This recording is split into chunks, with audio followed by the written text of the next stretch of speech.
Asilimia kubwa sana ya watu ambao wanafanya matangazo kwenye mitandao ya Facebook pamoja na Instagram huwa wanatumia kadi kwa ajili ya kuweza kulipia matangazo. Wanatumia zile Visa kadi, wengine wanatumia akaunti za benki direct kwa ajili ya kuweza kulipia matangazo yao, gharama ambazo wanakuwa wanazitumia kwenye matangazo. Kitu ambacho binafsi mimi huwa niko tofauti kidogo, kwa sababu huwa naona kama ni njia ambayo hainifai sana kwenye kufanya matangazo, hususan kabisa katika kufanya hizi payments za matangazo, na badala yake mimi wanapendelea kulipia direct kupitia M-Pesa, kwa maana ya kutumia M-Pesa direct kwa ajili ya kuweza kulipia hiyo pesa. Na kwenye hii podcast ya leo nataka nizungumzie faida ambazo nazipata kwa kutumia hii njia ambayo tunaitumia kuweza kulipia matangazo, kwa maana ya prepaid fund ambayo tunaitumia kwenye kulipia haya matangazo direct kutoka kwenye M-Pesa.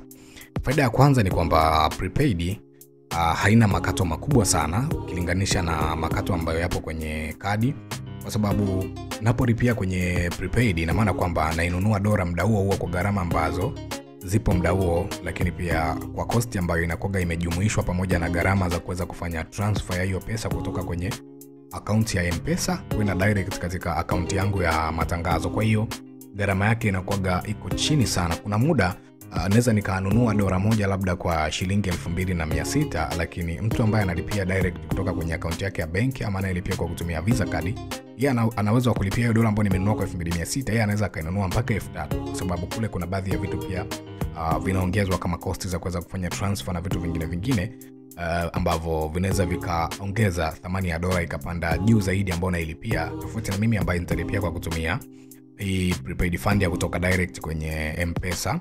Lakini pia kitu kingine ni kwamba hii haiwezi kaniwekea madeni wala sijui outstanding spending limit. Hii mimi natumia pesa ambayo nimeiweka. Let's say mimi nataka nifanye tangazo kwa dola 20, mimi nitaweka dola 20 kwenye account yangu ya matangazo, and then tangazo litaendelea, pesa ikiisha lita stop. Yani haina muda wa kuendelea kuweka madeni mengine ambayo itabidi nije nialipe nikitaka kutangaza tena. Maana yake ni kwamba mimi itatumia pesa yangu ambayo nimeweza kuweka tu, baada ya hapo pesa yangu ikiisha lita stop, nikiweka pesa nyingine tangazo litaendelea. Lakini pia ni chap na haraka hii njia, kwa sababu hii haina processes sijui utengeneze Visa card si ufanye vinini.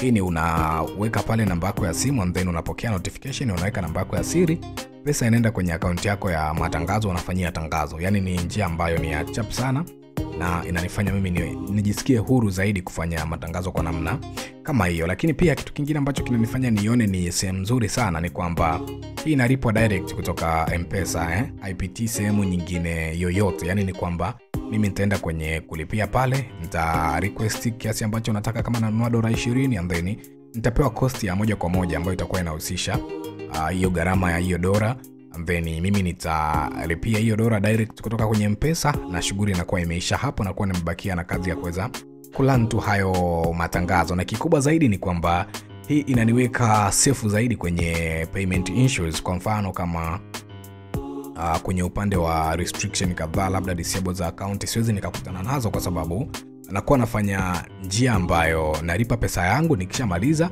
basi hakuna kitu ambacho tunadaiana na Instagram pamoja na Facebook. Kwa hiyo kila mtu anakuwa na mind business zake, tofauti na wale ambao wanatumia Visa card ama account ya benki. Ni kwamba unaweza ukatangaza tangazo lako, ikifika sehemu fulani hivi pesa yako imeisha kwenye kadi, and then tangazo bado unatakiwa liendelee kuwa active, wanaweza wakakubeba labda siku 2-3, depends na account yako inaruhusiwa kuspend vipi, kwa sababu kuna watu ambao huwa wanaruhusiwa even hata kuspend mpaka dola 100, and then anakuja analipia baadaye. Lakini kuna wale ambao huwa wanalipia baada ya dola 10 tu. Yani ita depend na account yako iko vipi, lakini baada ya kuwa tangazo lako tu limemalizika, pesa yako imemalizika, wanakupa pia hiyo nafasi ambayo inakuwa ni kama deni sasa. Na kwenye hiyo pesa ambayo unakuja kuilipia sasa, kuna baadhi ya makato ambayo yanaongezwa kwenye hiyo pesa ambayo unatakiwa kuilipia, ili uweze kufidia baadhi ya pesa ambazo walikuongezea. Lakini pia zinakuepogo asilimia kadhaa ambazo naweza nikasema it's like taxi ya kile ambacho uliweza kukopa kutoka kwao, and then ukafanyia shughuli zako za matangazo. Kwa hiyo binafsi mimi naonaga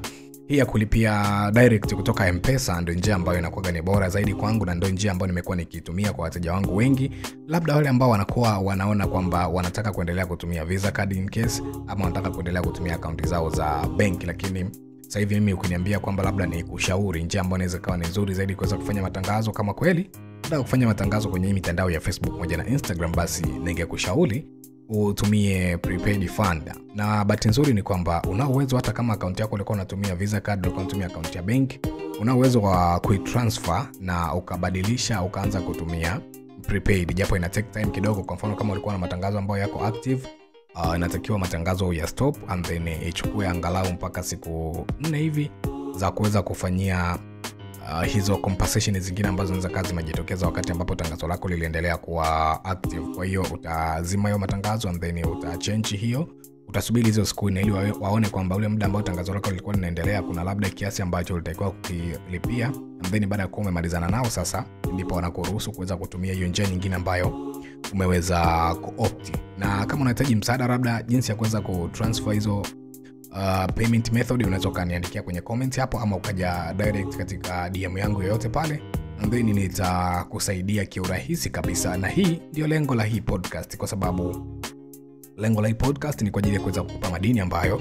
yanakufanya uendelee kuwa bora zaidi kwenye ufanyaji wako wa matangazo kwenye mitandao ya Facebook pamoja na Instagram. So itapendeza zaidi kama ukishare hii podcast kwa mtu mmoja ambaye unahisi hii podcast inaweza ikawa ni muhimu kwake, lakini pia ukiniachia comment kitu gani ambacho unataka kujifunza, itapendeza zaidi, nami nitakufanyia episode maalum kabisa kwa ajili ya hilo somo ambalo umeweza kuliomba. So usisahau kusubscribe, lakini pia huenda episode ya kesho ikawa ndio kitu chako pekee ambacho unatakiwa kukikumbatia zaidi kwa mwaka huu wa 2025. Mimi naitwa Joram Tanzania.